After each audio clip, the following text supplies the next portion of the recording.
Hi, this is Eric Johnson here on Music Radar, and we're out here on the Jimi Hendrix Experience Tour for 2010, and we're in Atlantic City actually, and we've been having a great time and out for like a 3-week tour. We've got a few more days to do, and I just wanted to show you kind of what the scene, what we're kind of doing here, what I'm doing, and I'm just using like one of my EJ Strats, and that's kind of one of the main things I'm using. It's just stock guitar. Of course, it doesn't have the back tremolo plate on it. That way I can go back there and bang on the strings and talk to them and stuff. No, but it's easier to change strings. Actually, I think it sounds better without that thing on, believe it or not. I don't know what that's about, but might be more of that neurotic stuff that I'm known for. But at least I don't stuff banana peels inside of it or anything like that. But yeah, this is one of the main ones. I'm actually just using a couple guitars on this tour. I'm using this, I don't know, it's like 3-4-year-old signature Strat, and then one of the other ones I'm using down here, and it's one of the Rosewood model ones, kind of the same deal,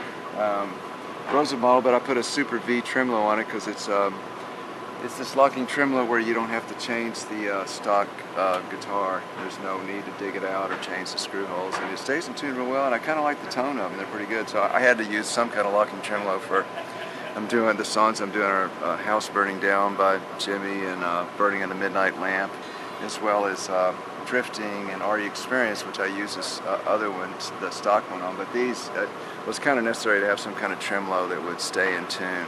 And so I like the Super V, it's pretty cool. And yeah, it's just really between these two. I'm playing like, anywhere from 3 to 5 songs a night. And sometimes we've been doing this thing with Susan Tedeschi where I come out and do One Rainy Wish, which has been a lot of fun. But the whole tour, it's been fun. Hope y'all get to catch some of it.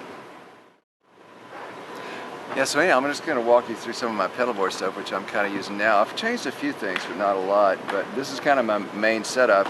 There's only very little that's changing for the Hendrix tour. But it's basically like usual, where I've managed to put all the pedals on one board, and then I've gone back to having a rack behind my amps that has a couple of more things. But this really just a master A-B switch, which either gives me a lead tone or a rhythm tone. And the one side of the switch that goes to lead goes to my Crybaby wah-wah, and then that goes back behind the amps, which goes to a Maestro Echoplex and a BK Butler tube driver. The other side is a rhythm, and the rhythm goes to a second AB, which gives me 2 choices of types of rhythm, either a clean rhythm or a dirty rhythm. The clean rhythm goes straight to a loop for the Memory Man, which is only on occasionally. I'm not really using it a whole lot on this tour, but it's just a real kind of nice, long, kind of vibrato, chorusy echo. But if that loop's not on it, just bypass it, and it goes straight to the DD2 digital delay, which then goes into the TC stereo chorus, and that goes back to a pair of twin reverbs. The other side of the rhythm goes to a dirtier rhythm, which basically the first stop on that is to go to another loop, which the tube screamer is on a loop, and I don't use it all the time, so essentially it's going without going there, but I can turn it on if I want. And sometimes that loop I'll switch out with the Octavia for a song like One Rainy Wish or something by Jimmy. Other than that, it just goes straight to the fuzz face, and then it goes to the Howard Leese Toadworks Barracuda flanger, and then that goes behind the amp to an MXR digital delay into the dirty rhythm amp. And that's pretty much it. And so all this stuff on the pedalboard comes back to my amp setup, which is basically it's a 3 amp situation. I use 4 amps, but there's 3 different sounds, being that the clean tone is a stereo sound and the other 2 are mono. So for my lead tone, I use a 100 watt or a 50 watt head. Tonight, probably using a 100 watts. It's just a 69 metal panel Marshall, turned on 10, of course, because there is no other volume for the lead. And then I Y-chord that, and that goes into this bottom cabinet here, that just an old Marshall cabinet, that I have wired at 8 ohms actually, because I kind of like 8 ohms for lead.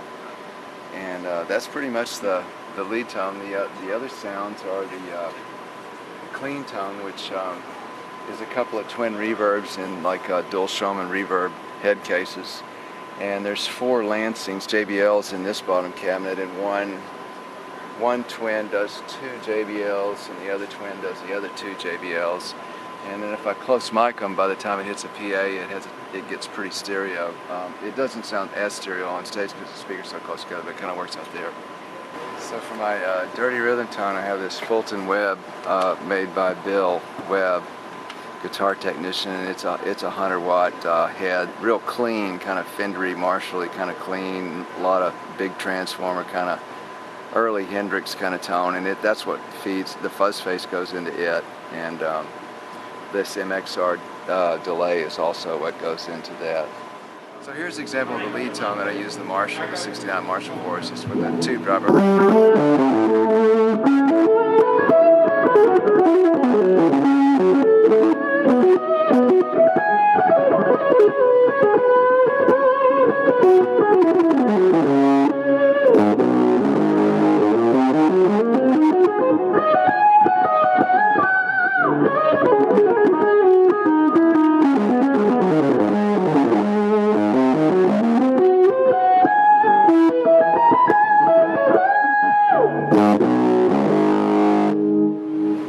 I could flip that over to get the other two rhythm sounds, which one of them is the clean tone,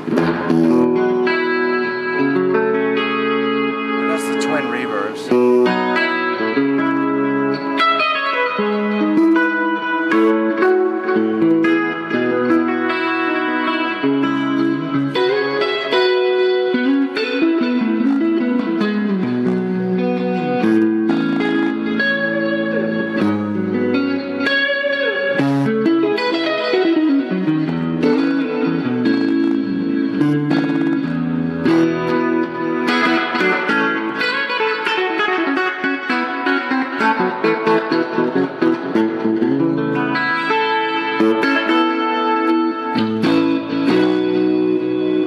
With the dirty rhythm sound, which is more like I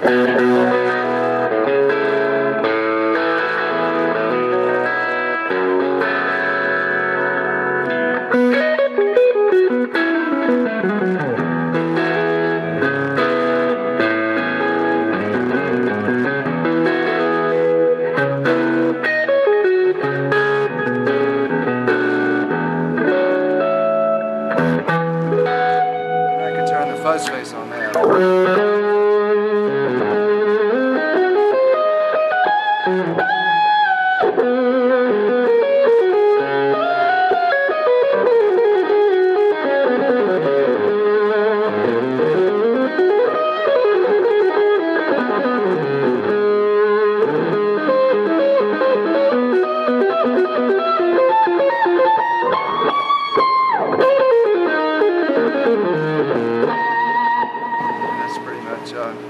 Or I could put the flanger on too. More of a